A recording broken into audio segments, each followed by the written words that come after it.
বন্যা কবলিতদের জরুরি সহায়তার জন্য একটি প্রতিনিধি দল ও প্রয়োজনীয় ত্রাণ সামগ্রী নিয়ে শ্রীলঙ্কার উদ্দেশ্যে বিমান বাহিনীর একটি বিশেষ বিমান রওনা হয়।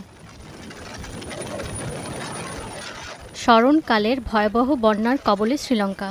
দুর্যোগকালীন এ পরিস্থিতিতে সহায়তার হাত বাড়িয়েছে প্রতিবেশী বাংলাদেশ। এর আগে ভারতও ত্রাণ সহায়তা পাঠিয়েছে শ্রীলঙ্কায়। চিকিৎসা সরঞ্জামের পাশাপাশি ৭৩ জন স্বাস্থ্যকর্মীও শ্রীলঙ্কায় সেবা দিতে গেছে বলে দি হিন্দুর এক প্রতিবেদনে বলা হয়। শুধু বাংলাদেশ ভারত নয়, পাশে দাঁড়িয়েছে অন্যান্য দেশও। ত্রাণ পাঠিয়েছে চীন, পাকিস্তান, অস্ট্রেলিয়া সহ বেশ কয়েকটি দেশ। এ বন্যায় ক্ষতিগ্রস্ত হয়েছে কমপক্ষে ১৩ লাখ মানুষ।